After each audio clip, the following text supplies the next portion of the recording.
All right.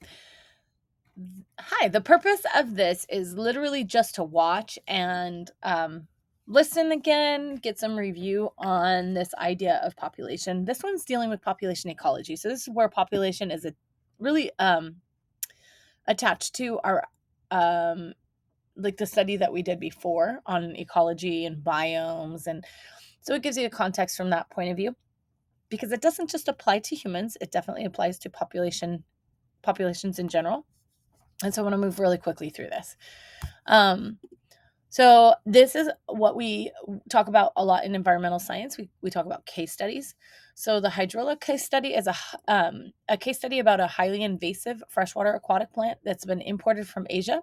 It was used in aquariums, but sometimes when people didn't, want what they had from their aquarium, they were thought, oh, it'd be a good idea to dump it instead of just storing it in the trash. But because this introduced a new biological organism into an ecosystem where it was not native. It was a problem. They're very hardy, they're very adaptable, and they reproduce very quickly. All it takes is like a little section of it that's broken off, and it will reproduce from that section. It doesn't need to like have seeds or anything. So they will overgrow like crazy. So in the 1950s, a fish farmer put it into a canal in South Florida. He just assumed it was harmless, just dump it off because he didn't need it.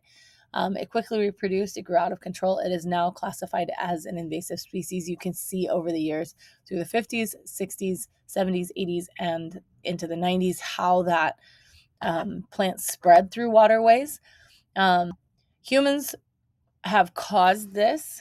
This is a common problem for humans. And I mean, not the hydrilla, but like invasive species is a common problem where we accidentally or sometimes intentionally will introduce a species into an ecosystem where there is not really anything to limit that species. And we talked about unlimited growth that leads to exponential growth. So if there isn't something to limit a population, it will result in exponential growth. Well, because resources are finite, there's only so much energy that's available in an ecosystem. And if a portion of that is taken up by something that doesn't belong there, it means it's taking something from somewhere else, something that should be in that ecosystem in a larger amount. Invasive hydrilla choke out other life and damage ecosystems. Basically, what happens is like, as you can see here, it's absorbing a lot of light, which that causes photosynthesis. And you think, oh, that might be good. But there are plants under that layer that aren't getting the light they need.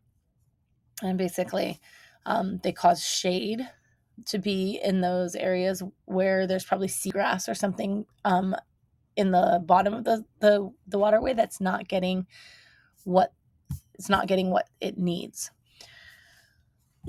All right. Excuse me. So not just that, but clogged waterways, overcrowded ecosystems, and then it actually encourages mosquito reproduction because it hides the mosquito larvae and it gives a place for the mosquitoes to come and lay their eggs. So how did it grow out of control? And is there any way to get rid of this invasive species? We'll answer that a little bit later. Populations of all sizes are what we call dynamic. Populations can increase, they can decrease, or they can stay stable. The red graph line symbolizes a hawk population, while the blue line symbolizes a mouse population.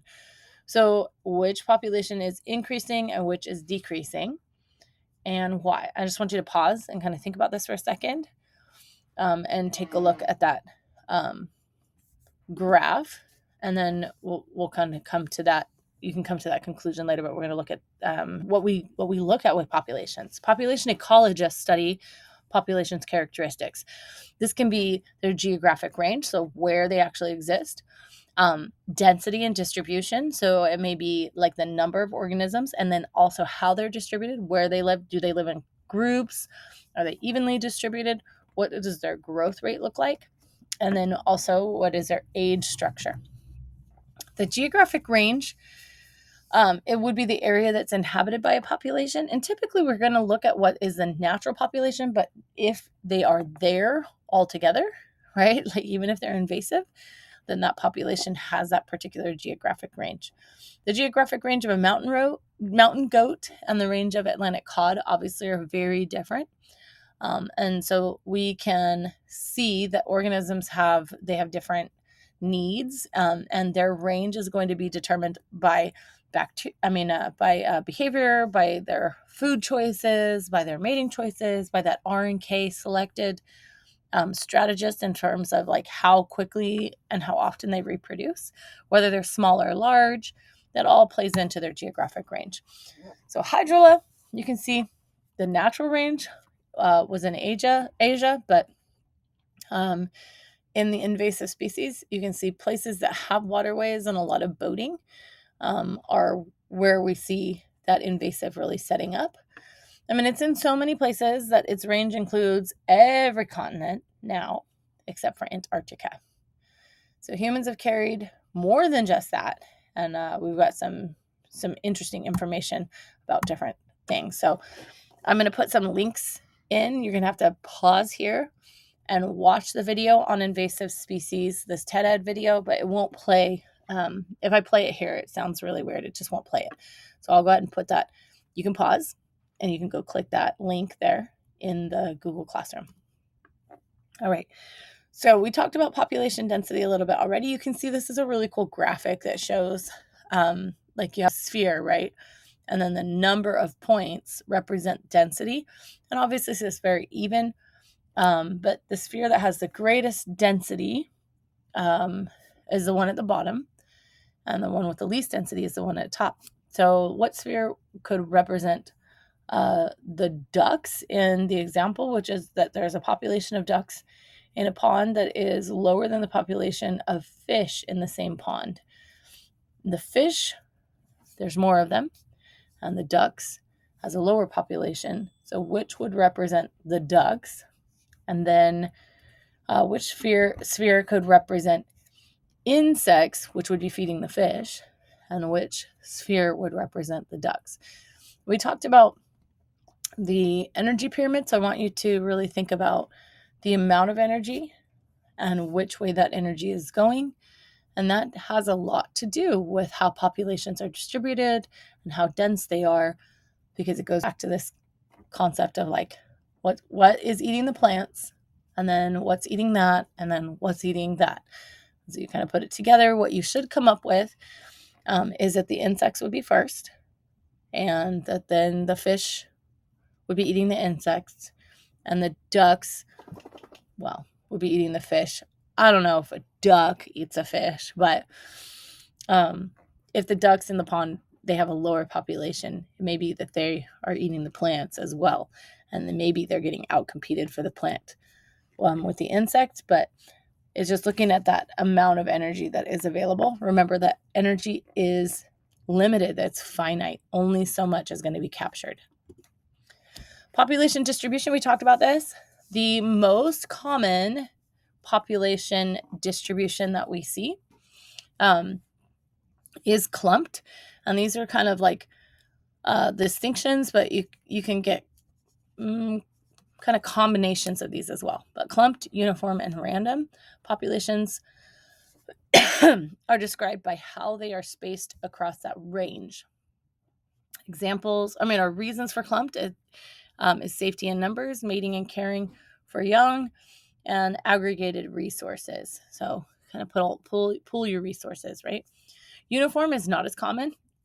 They are evenly spaced apart, and this is usually because there's a scarcity of resources. So there's competition or territorial animals where there's competition instead of working together. And then random, it's actually relatively rare. You see it a lot more in plants. Sometimes it's hard to tell this from clumped distribution. Sometimes random will actually look like clumped, but it is not. Population. Excuse me. Population distribution has a video as well, so I want you to pause here and pop on over, and you can watch a little explanation on population distribution in the links. We talked a lot about age structure, so I'm not going to spend a lot of time on this. Age structure is the number of males and females in each population and how they are distributed according to age. Researchers use this information to fully understand how that population is going to grow. And we look at, especially for humans, we're really keyed in on the age, like the number of young stars that are being born, and how many are surviving and moving into reproductive age. All right, animals have different lifespans, and that obviously can affect a population, because if an animal is going to live for a very long time, then you get a growing population from there. And just depending on how often and how early they reproduce, that can affect population as well. So take a moment, pause here, go watch the little TED Ed on why animals have different lifespans and how that affects population. The one thing that really does determine population, though, is growth rate. This determines the size of the population, whether it changes or whether it stays the same. A positive growth rate is an increase in size, and a negative growth rate is a decrease in size. A zero growth rate actually means that population is staying stable. It doesn't mean that the population shrinks or is non-existent or anything like that. It just means that it is not growing and it is not shrinking. So the growth rate is zero. Sorry about my light. It's kind of distracting. There we go. Got it back on there. So the quicker the growth rate, the steeper, like it would graph out. And we would see that if the birth rate far exceeds death rate, you're going to have a high growth rate. So population size will change because of birth rate and death rate, and that's called natural increase or natural decrease. And then immigration and emigration, and that's a migratory increase or decrease. So population increase when more individuals are born than die, or more individuals are moving into the population, but typically it has to do with birth rates. Birth rates are higher than death rates. And then populations decrease when more individuals die than are born. Regarding immigration, organisms that will move into the population, this does cause growth, and it allows the population to access more space or resources. So sometimes they have to kind of spread out from there. And then immigration or emigration, but I always like emphasize the E because it helps me remember exit. This is when organisms move out of a population. This causes the population to shrink. So people are like, there aren't enough resources, or the zebras, like, hey, a little too much competition. Let's go find a new territory. And then we faction, kind of break off and make a new little group, and that would be emigration. So this allows the population to get more resources, more space, and establish territories, or maybe there's not enough mates in that particular population, so they need to move outside of that.